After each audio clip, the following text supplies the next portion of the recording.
It's time for the Trucker John Livestream. J.A. Dickey said, yes, Hal said she will win. And I agree. I think she's going to win. And I think she's going to win bigly. But, we're always afraid, like, okay, we don't want to get complacent. We don't want to, not vote because we think, oh, she's got it in the bag. You can never think anyone's got it in the bag. Don't let the lessons of 2016 go to waste. We should all know, all of us that have been around long enough to remember 2016, which was only 8 years ago, that no matter what the polls say or no matter what, we got to vote. We got to vote, vote, vote. Vote for Kamala Harris. And then give her the Congress that she needs. And so that's what vote blue no matter who means. In case for all those people that don't know. And I know you guys do, but I guess I'm a little touchy about that because I always get, the Mike H's of the world or whatever who say, vote blue no matter who, then you're just a sheep and all you do is just vote blue no matter who because you're a sheep. Somehow sheep always gets in that thing. I don't know. Sheep and robot seems to be. Am I a robot or am I a sheep? It has nothing to do with that. It has to do with getting the numbers, the majorities in Congress so that Kamala Harris can move forward and get the things through. Like a border bill that's sitting there, waiting to be signed, a border security bill, bipartisan support, ready to be signed right now, but it won't be brought up because Donald Trump told Republicans, don't bring it up. I don't want to give the Democrats a big win before this election. So we're going to go ahead and kill that bill and just keep complaining about the border, even though border crossings, illegal border crossings, are at a 4-year low right now. Thanks to Joe Biden's executive orders that he had to put in place because the Republicans wouldn't vote on this bill. All right, so for all you Republican lovers out there, just know that this so-called crisis at the border, this so-called invasion at the border that could be greatly reduced or handled with this border security bill, with getting new equipment down there, new like drug scanning equipment, more border patrol officers, more surveillance, more asylum courts and judges so they can handle those asylum cases quickly and more efficiently. All these things that they want to put in, a lot of it is a right wing or a Republican their dream list stuff that they've wanted anyhow. But Donald Trump doesn't want it because he knows that the Democrats will look good. He doesn't. So he's and this has been on for months now. They've had this bill ready to go. So if it's such a crisis and it's such an emergency and it's such an invasion, then why are you willing to wait 6 months or a year? Before you get in power in January, if you were to do that. If it's so bad and so terrible, then how can we wait almost a year to enact it when we could enact it right now and start on it right now?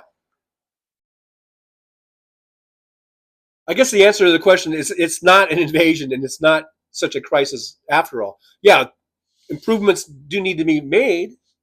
We can make improvements, and this border security bill certainly would do that. But apparently it's not quite the crisis invasion, that they make it out to be. So talk about sheep. These Republicans, just repeating that talking point over and over. I guess that's just projection. When they say that I'm being a sheep or I want the Democrats to be sheep by voting blue no matter who, I guess that's just their projection. They're the ones that are the sheep. Got this off of Robert Reich. He posted this on Facebook. It says Americans spend 25% more on food at the start of 2024 compared to 2020.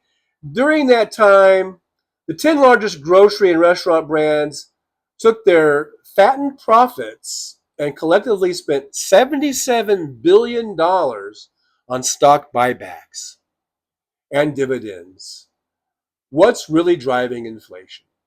And so I guess I just saved it because I thought it was interesting. I know there's a talk, we talk about inflation, and I know that MAGA and right wingers want to, always talk about inflation. We've had some of the lowest inflation uh, in the world coming out of the pandemic. We're down now to 2.9% inflation, which is a great number. And yet people are still saying, well, my eggs cost this much, and we've still inflation, and we do have inflation. But just know that these big corporations are making profits like they've never made in their lives, in the history of their existence. They're making more profits than ever. They are making profits, and what are they doing with it? Stock buybacks, basically, more than dividends. They're buying back they're propping up their stocks by buying back stocks. They're inflating their stocks. And this type of stuff used to be illegal, I believe, until Ronald Reagan. Or maybe it was a combination of some Reagan things and some W. Bush things. They couldn't do that before, but now they can, perfectly legal to do that. So if you're wondering why there's inflation, that's why. And if not for the Biden economic policies, our inflation would have been higher. But we came out of the pandemic. We had supply side shock, not supply side, but supply chain, broken supply chains that fucked everything up. But because of the policies of Joe Biden, our inflation never got up to double digits like it did in many European nations. And now we're at 2.9%. So you can thank Joe Biden for that. The Wes Webbs and the Mike H's of the world. You can thank Joe Biden for keeping our inflation in check. And you can blame the big corporations, the multi-billion-dollar corporations, the Krogers, the Walmarts, the Amazon Primes, or whatever. You can thank them for the price gouging and the greedflation. It's greedflation.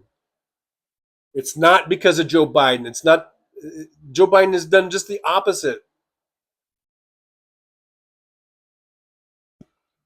So I just wanted to bring that up before we go. America is a liberal nation. I'm not radical. I'm not a radical left. If you look at this list here, or this list here, everything's backwards. We're not radical leftists. This is mainstream shit here, all this shit that we want. We are in the majority. Join the majority. Join the Democratic Party. This is the stuff right here, man. Let me blow that up. Look at there. If you support legal abortion, that's 69% of the American people. That's not radical. 3/4 of us don't even own a gun. 90% of us want more gun control laws. 90% of us. 72% believe climate crisis is real. 71% we support labor unions. 79%, you might as well just say 80%, want the rich to pay more taxes. 76%, 3/4 of us want a higher minimum wage. 70% of us support legal marijuana.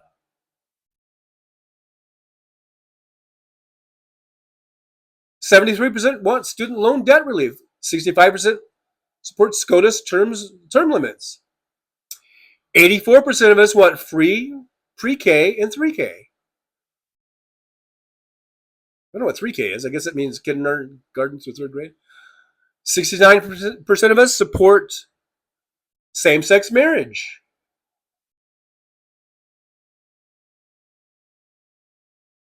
Let me just move that.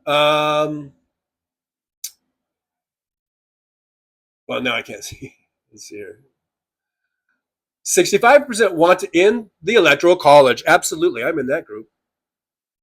89% oppose gerrymandering. Right, because we're sick and fucking tired of minority rule. Fuck that shit. This is a democratic republic where we are for democratic processes, where the majority rules. 70% of us want a ceasefire in Gaza now. I do, but it takes two to do that. Hamas doesn't seem willing to do that. 72% want money out of politics. Absolutely. No more dark money. No more outside influences. None of that shit. Public financing. I'm fine. I'm with that. 70% of millennials say they'd likely vote for a socialist. And I would say, since I'm an old boomer, I would likely vote for a democratic socialist like Bernie Sanders. I would vote for the type of socialist we have here. I think in Europe, socialist has a whole different meaning, so I'd like to just clarify that. 79% of us are women and young adults and people of color. So look at there. Join the majority. All right? Michael Moore put that out. I'll be signing out here pretty soon. I want to thank everyone for being here. We've got 42 watching, 82 thumbs ups. I imagine that we've had probably a couple hundred views. By the time it goes into replay, we're going to be up to 400 or 500 views. I want to thank everybody for the growth of this show, this little tiny trucker show that I used to do it on the road in my truck. And I would hang up signs like this with the Sharpie and this one. And now we're at over 3,300 subscribers. And we're growing. And it's because of folks like you that hang out and you chat and you hit the thumbs up button and you subscribe. And it's so awesome and so beautiful what you guys do.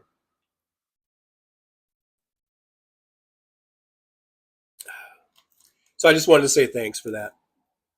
And let's keep doing it. Let's hit the share button. Let's share the show. And try to do whatever little part we can do to get out good democratic messages. That's how we win. That's how we combat the the flooding, I guess, of the right-wing propaganda from the right-wing media. This is how we do it.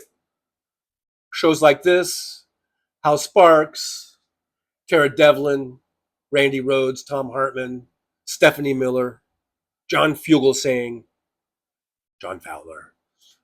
Not the same person. Dude. I'll put the dude in there, whatever. Liberal Dan, for God's sakes. Why aren't you guys listening to Liberal Dan? The best goddamn show on the internet. This is how we do it, folks. We like, subscribe, we share. You buy me a coffee. Buymeacoffee.com. Super chats, super stickers. Support the show, help us grow, help us get big and strong. Someday we'll be as big as Brian Tyler Cohen. I'm just kidding, but it'd be nice. I'll be back on Tuesday, 9 a.m. Pacific time. And Thursday, 9 a.m. Pacific time. The good Lord willing and the creek don't rise. Yeah, the trucker John Livestream. We're gonna come back and do it all again. No, this ain't